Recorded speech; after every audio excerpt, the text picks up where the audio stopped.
Welcome, guys. Welcome to another episode of Tech-Tonic Podcast. And on this episode, I want to call him, he's a CEO, but I don't want to talk about the companies that he's running. And he has bagged a number of awards. The recognition that the people in Zimbabwe are giving him it's a lot. I can mention one of his awards that he won in July. He won an Outstanding ICT Academic Institution. He has bagged a number of awards also. I think if time permits us, you tell us on some, you give insight to us on some of the awards he has won. Ladies and gentlemen, this is Ronnie Nyamukuwa. Mr. Nyamukuwa, welcome to Tech-Tonic. Thanks so much. I'm honored to be here. Oh, thank you. Yeah. We are really honored too for gracing us with your presence. I think it's quite a rare thing to see people supporting a small podcast like us. We're still growing, but thank you so much for coming. So I think I'll start by I got this. I stand to be corrected. I got this thing that I believe about the majority of Zimbabwe. I believe that there is a gap a big gap in fact, between people who understand tech in Zimbabwe and the non-tech safe people. And I think I said it in one of the other meetings that I was in some time ago, and some people agreeing, but there was one guy who really didn't agree. So taking your background in education technology, where you educate people about technology and everything, do you think there's a gap between tech-savvy people and non-tech-savvy people in Zimbabwe? Yes, there is a huge gap in between the two. I mean, if you walk outside right now, there's someone who probably still doesn't even know what Starlink is, as just a word. And that obviously tells you that there is a huge gap. And much of this gap is due to limited access to internet, limited access to ICT infrastructure on its own. So you find there will always be a slow growth. However, we have seen even from the usage of WhatsApp that the simpler the technology is, the easier it is for people to adapt. So we probably need more solutions that are simple and that are contextual to people's needs, like WhatsApp. Yeah, at least I'm really happy to find someone who really agree to what this whole narrative that I've been believing in on. So now, with all this knowledge that you have seen that there is a gap. For someone who will be listening, who be listening to this episode and hearing your name for the first time, Ronnie Nyamukuwa, who is this guy, and what are you doing in the society? What narrative are you trying to build or bring to the people of Zimbabwe? All right, so Ronald is a business development professional. I am also an advocate for technology-driven solutions. And my work in Zimbabwe is purely centered in the education technology space. So that's where we're trying to improve the way people learn, improve the teaching methodologies, how education is delivered to any kind of student. I've spent most of my time there from when I started my career in 2017, and through companies like Ronex and Uncommon, we have been delivering tech solutions nationwide. We've also partnered with other companies, other edtech companies in the USA, other edtech companies in Poland, and we've been trying to bring back content that is internationally recognized to bring it to Zimbabwe. Yes. So I've seen some of your work on the whole applications of ICT in education, a number of things.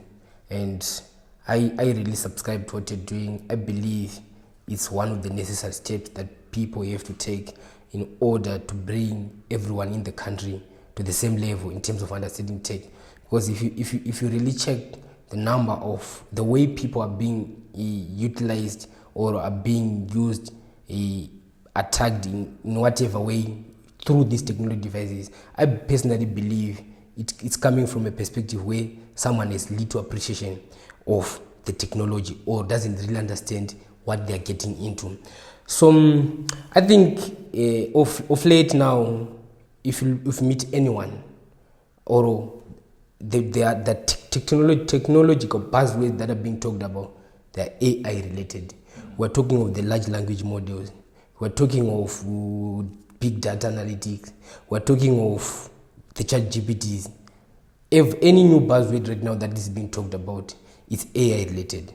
I want to know from you any tip that you can give to the people or in Zimbabwe, to the people in education, to the people, like literally every Zimbabwean. And is there any initiative that you're doing towards imparting knowledge to the Zimbabweans or in terms of AI? Okay, so first and foremost, AI or technology is not here to replace I'll talk in the education space. It's not there. I know with a lot of teachers or educators, they tend to feel like it's there to replace them, but it's there to enhance their teaching and their delivering methods, right? I'll give you an example. The use of Excel at its basis, right, where you would do your report cards in handwritten. You could use an Excel sheet. You could generate some from ChatGPT, which are contextual to what you're doing, and you can use, instead of cracking your brain on certain things. Let's say you want to come up with curriculum using simple things like ChatGPT. You can feed it information, and it can come up with whether it's a proposal or it's a curriculum for maybe for your children or for different questioning styles. That can be done by AI, right? And you realize it makes your job way easier in the classroom. It also means that you are more efficient in the classroom. It also means you've got more sources to look at. I mean, if you had 3 textbooks here and you had to look for answers in different textbooks versus just typing what is the question and then it gives you. Yes, there are dangers that come with people wanting to abuse it, such as copying and pasting. But if you're using it to the right context and to the best of what it can give you, then it's a good tool for you. So I would say for anyone who is interested or who wants to make their life better, you might want to adapt. The good part is, even with the introduction of AI, the human element actually becomes more important in every setting, in every classroom, because whilst I learn on YouTube, there are still certain elements that I still need a teacher to explain to me or to make me understand. I'll give you an example. When we did a training somewhere in Beatrice, at a school there, yes, we created content for them and we gave them videos, but for some of the educators, when you say click enter, right, you need to actually go to the keyboard and show them that this is the enter button, right? And let's say you switch on, maybe there's an error of some sort, and then it says, do you want to cancel? For first timers, they are afraid of that and they are stuck there, and you just have to walk them through that journey, right? So AI is definitely good for us, but it doesn't mean it's going to replace. It actually makes the human element more important and make it a crucial role in certain areas. Yeah. I think I've seen a trend where from one technology to another, there is always fear and speculation, where people are afraid maybe we're going to lose our jobs.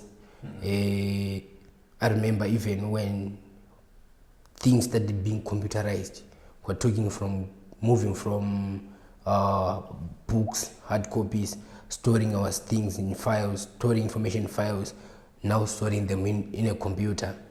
There was a fear around that, and now we got AI. The fear is still in people, and even I was laughing this other day. I am a developer, but some of the guys that I meet, they are really afraid that AI is now taking our jobs as developers. I don't subscribe to that. I believe it's a tool that is going to enhance the way we work. How do you comfort these people? Like, considering you are a person who interacts with people doing all these trainings, do these questions pop up from the people? How do you comfort them if it happens? Yes, so you must be worried actually. In any profession, drivers are being replaced by driverless cars. The people who do manual labor are being replaced. The tractor itself replaced some people. Yes, what it just means is you have to keep learning, and we just have to keep adapting. Whilst as an accountant, we've got SAP, we've got different accounting systems, but those still need a bit of manning by a person, right? What it just means for anyone in any space, it just means you have to keep evolving, right? You may be in the accounting space, you have to keep evolving, but it's also a good thing, because if you were going through a midlife crisis where you became an engineer but you're not enjoying it, that's a good time to also change. I know a few banks right now are going through something they call a digital path, where every employee, accountant, actuary, whatever they are, they're learning either software development, UX, UI, or digital marketing, right? It's a skill that everyone is being given to prepare for the changing world, so that you don't become redundant or you become useless to the organization.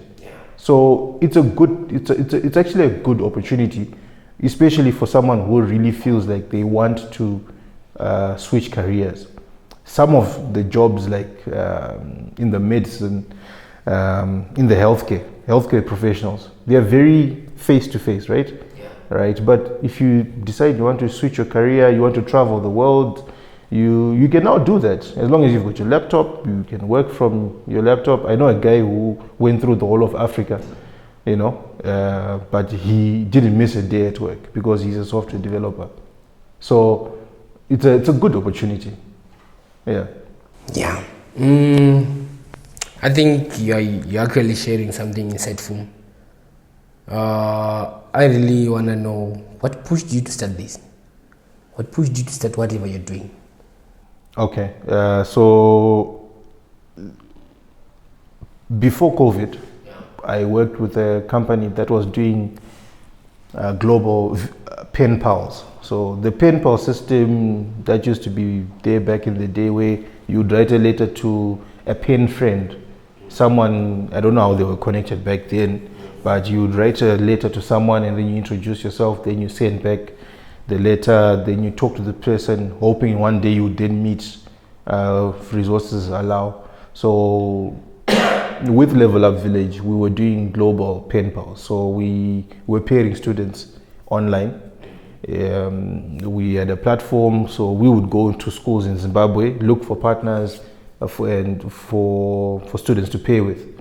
In the USA, they would run an 8-week course, concurrent. It was a STEM course, and then they also exchange notes. So if it's trying to deal with electricity challenges, for example, some would make solar lights this side because we've got abundance of solar. The other kids in the USA would probably make a windmill because they've got places. I mean, it's there everywhere. They also make solar lights, and everything was submitted on a portal. but there was a lot of pushback from teachers in the schools because there wasn't the knowledge of the technology, right? The students were motivated, the parent was motivated, but the educator was not. And it was also probably not part of their mainstream KPIs at school, right? It was an after school kind of activity. So as we were trying to push the technology onto the teachers, there was a lot of resistance. And that was just because of that gap that we're talking about, the tech gap. They didn't know how to use the computer and also how to use the system. So we then realized we always had to do some one-on-one training. Then we actually realized, okay, there is a gap in the training space. One of the biggest trainings that we've had that has been on demand is Excel. And we still do that, and we still go into organizations and companies. We look at your Excel systems or Excel sheets, and we try to give you, to make them meaningful, or for them to give you meaningful reports or information that is useful to the organization. So over and above that, we then train. We also do software development, digital marketing. So because of the resistance that came from people we were trying to push technology onto, that's how it was birthed. That's how we then said, okay, there is this niche. We just have to find what it is that people really want to be trained on and what is their motivation. That's how we then came up with the business. Yeah, that's so thoughtful. The way you arrived at what you're doing and you're making money out of it, I really think that was some serious thinking that was done. But I'm really disappointed now because just mentioned, as parents, we send kids to schools to learn, and if you check, probably the parents, like my parents, they were not exposed to technology the same way I am. And so if they want me to end up understanding technology, they believe I'm going to get it at school. And if you go to school and over the teacher that my parents is expecting when watching this technology or watching the exposure to these things, they are rejecting technology. Now, ndingori munhu ari in between the walls ari kubouncer uku ari kuexpect kuti ndikaenda kuchikoro ndichanodzidza technology uku havasitoda the technology. Now that brings to the question yokuti, what do you think should be done, like at Zimbabwean level, in terms of making people understand technology? What do you think should be done to finish the whole understanding in Zimbabwe about technology? Should we go to education and amend something? What do you think should be done? Remember also that the teachers that we had are probably the same ages with our parents. So they are in the same bracket where this is also very new to them. You know, it's the same way when we look at some of the technologies that are trending before, like as we speak, that are emerging now, or some of the habits in younger generations of children. You know, we'll be like, this we can't do, this we can't do. So with our parents and our teachers, they're in the same bracket. So they are also struggling, right? And at a Zimbabwean level, we obviously need policy changes. I think we are at a good space. We're at a good point right now. We are lucky to be alive in this time and age where internet has, through companies like Starlink, have actually the prices have actually been have actually reduced. They're still not exactly cheap, but for what people were paying and what we're getting now, that's a good first step in the right direction. So we are first solving the issue of connectivity, right? And the people starting to warm up to what is called technology, right? So the more we interact, the more people utilize these objects, the more they become readily available. That's how we solve or we reduce that challenge and that gap that we have. So it's not a one-day step. It will take time, but with continuous improvement, such as bringing in internet, and maybe devices become cheaper, because right now to purchase an average device you probably need $200 to $300, which could be an arm and a leg for the average Zimbabwean, right? So if gadgets become more accessible, even if you don't have to own one, but maybe if you can get into a space where you can just use. But we are also seeing shared spaces where you can rent a desk, a chair, and Wi-Fi. So those are things that are assisting, and we're in the right direction. So I'm sure maybe in the next decade we'll see a bit more change in that area. Okay. And do you think it's the gap will be closed? I'm coming from a perspective where the people, when you say any buzzword, or if you say there is the fun thing, I didn't manage to watch the recent ICT Excellence Awards, right? But I got a video from Facebook, so I was watching it, but there was family. I ended up being the only one who was listening to the awards. So I'm saying something as general as our ICT awards, people they don't really want to listen or understand what's the whole event all about. How much people are they? How far people would they willing to go in terms of understanding or embracing these technologies? Kana mnasingatombo dungoteera zvekutaurwa about the technology kokuzoti to use the technology yacho. I feel like we really need to address it with a whole different perspective that is not just kuti let's engage. What's your take on that? Okay, so again, it's a matter of what are the priorities of the nation, or what are the current problems. Right, we've got a lot of problems around. We've got healthcare, we've got a lot of problems, but how do we help someone to understand why they need? So we first need to understand what people are going through, what the challenges are that people are going through. I'll give you a scenario of how we get to prescribe a training or a solution for a company. We first get in there and we try to understand what exactly is going on. How are they running their processes? What can be automated? Before we even listen to them, yes, fine, they'll tell us what they are going through. We obviously need to hear. But as they are talking, as we are seeing them operate, as they are signing off leave forms manually and giving you and keep putting a copy in a file, we're already seeing that these are processes that can be automated, right? So it's the same thing with trying to get an average person to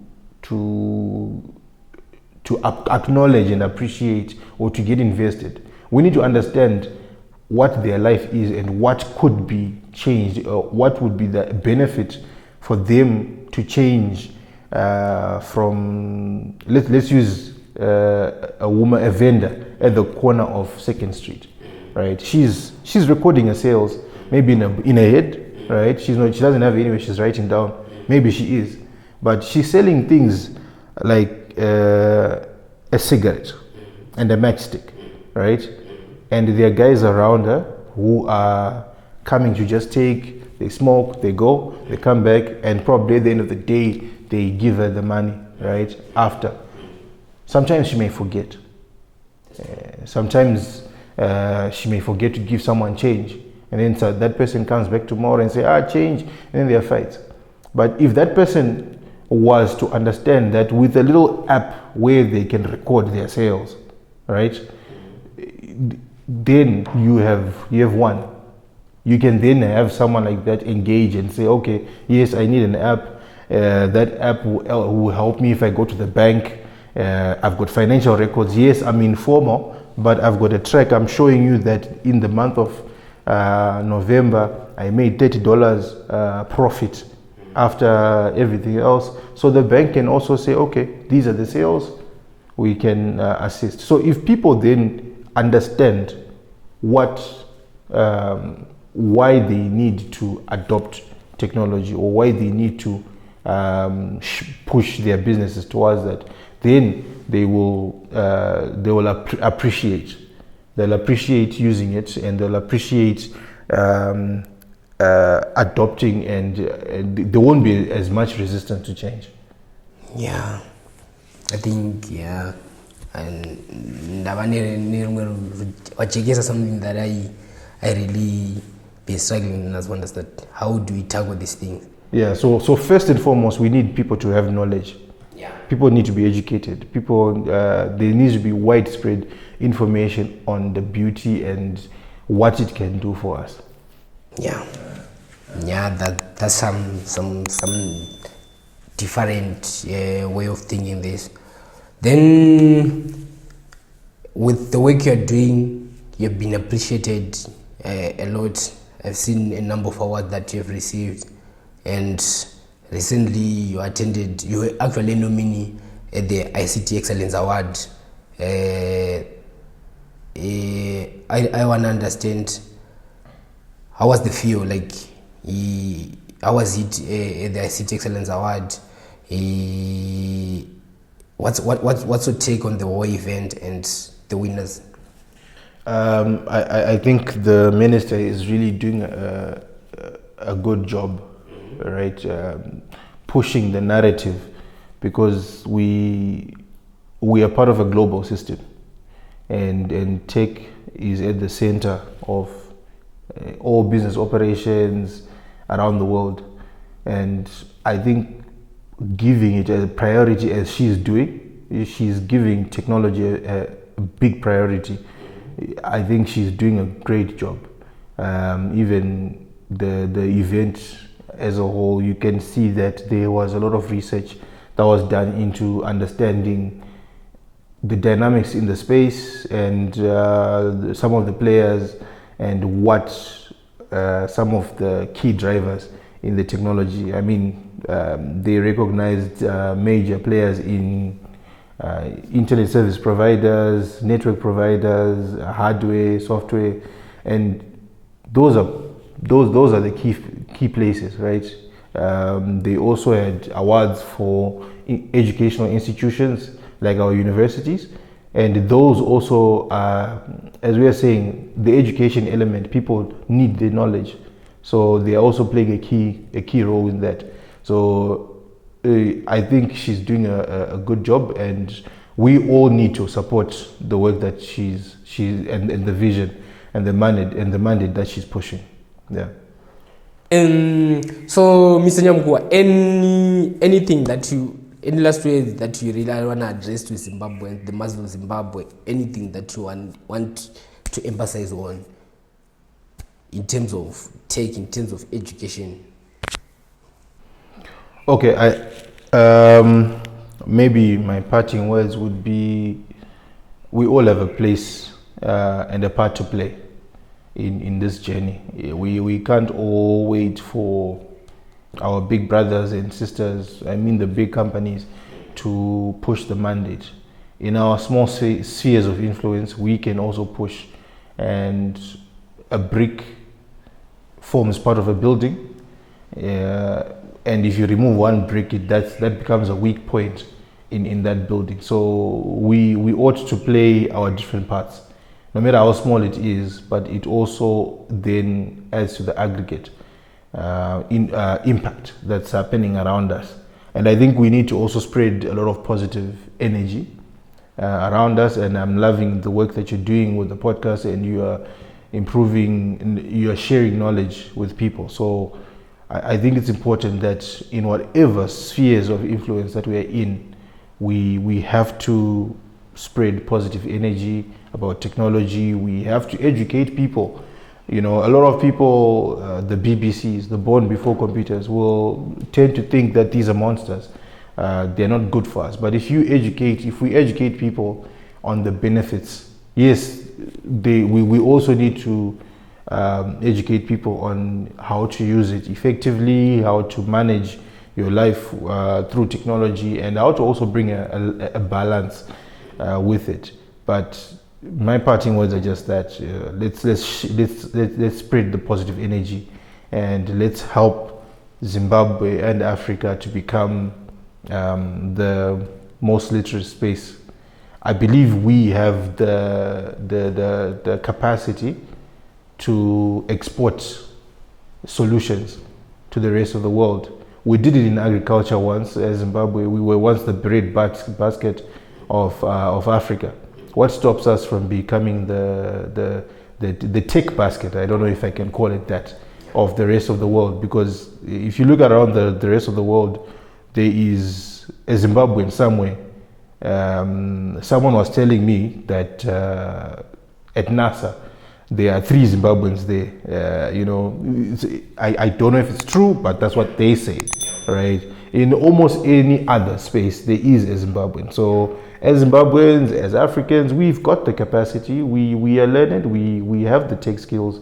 So if we come together and we bring our resources together, we have maybe one common space where we can work together and agree. You are doing podcasts, they are doing trainings.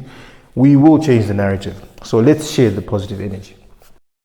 I like what did you call it? BBC, born before computers. I didn't know that. And also, we are really glad that you are appreciating the small thing that you're doing. I think we are pushing just for the same thing to bridge that gap. And we like to end each and every episode on a funny note by challenging our guests' imagination. So we ask our guests to imagine this is a non-tech podcast and they are our co-hosts. So we want them to imagine that they are our co-hosts and we are talking to our next guest without knowing who the guest will be, and they have only one key question to ask the guest. Speaking of that, there's a question that was left for you from our previous guest. This one. Be ready. So it's a 2-part question. So what you're going to choose, there's a follow-up question for it. Okay. So the question was, do you take witchcraft as something that is real? So for now you have to choose yes or no. Yes. Witchcraft is real. So then the follow-up question was, is it something that is provable if it's real?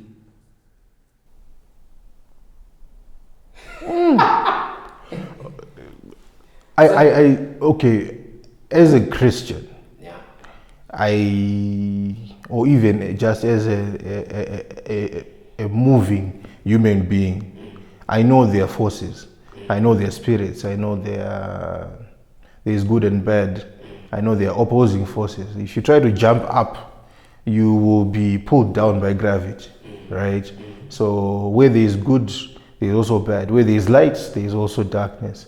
So witchcraft, I would like to look at it as the bad side of life. In whatever sphere you believe in, or whatever higher power that you believe in, there is obviously the opposing force, right? I don't want to use witchcraft because for some it could be a form of living, right? It's got its own rules and regulations and how it lives, but I would like to look at it as good or bad, right? Yeah. Yes. So it exists, and the only way we can prove an opposing force is when it hinders progress in your life. But sometimes you are your own witchcraft. When you spend the whole time sleeping instead of being productive. You're bewitching yourself, you know. Where you were supposed to be making money, you are sleeping, you are bewitching yourself. That's witchcraft. It has been proven because you are dollarless, you see. Yes, so I know I kind of ran away from it, but I want you to actually understand that witchcraft is not the lightning that is being struck, but you yourself can be a form of witchcraft to yourself, to others. Yeah. But pastor,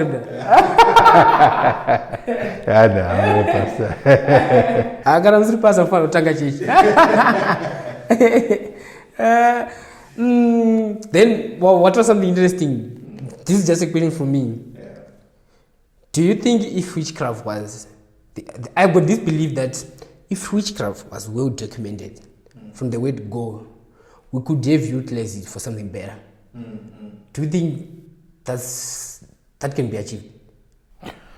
So, okay. Because kana mnachikwanisa kuviga bere mdeni msingaruoni. Kana kuti mnachikwanisa kutumira kukontrola lightning. Whatever varikuita. I believe it tikanazogara pasi tikadokumenta so can use for something good. Okay. I'll assume you want us to talk about it in the sense of like you say, I'll use the lightning example.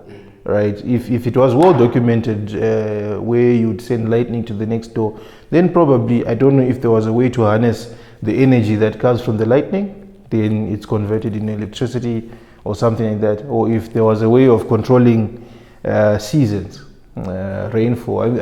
History tells us that the Sangomas back in the day would go up a mountain. They would go with virgins, I think, and they would do the rain dance, and then by the time they're coming down, they have to run down because water is coming.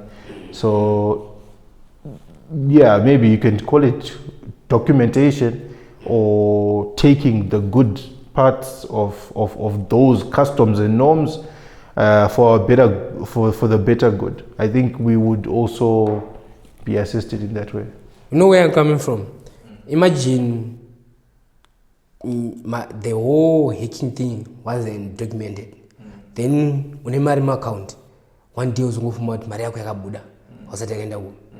Sisina document. I think to pesa to clarify apone panofange kune varoi vanoba mari. But ingori hacking, but now it is because it's documented. Exactly. So I think there's a series on Tech-Tonic Podcast, not EU Mind. So it's one of the things that I'm really researching on. I share out. Yeah. Anyway, so Mr. Nyamukuwa, thank you so much for gracing us with your presence. What you shared, I think it's so powerful, and someone out there will really appreciate what you shared. And keep on pushing, keep on doing what you're doing, keep on educating these Zimbabweans. Keep on being an ambassador of technology, like what you said. I believe technology is a powerful tool, but it can only be as powerful as it's supposed to be if the people who are using it really understand it or appreciate the technology. So from the Tech-Tonic team, we really want to thank you. Thank you so much also for coming. Thank you for having me. Alright, so ladies and gentlemen, this is the end of our episode. See you on the next episode.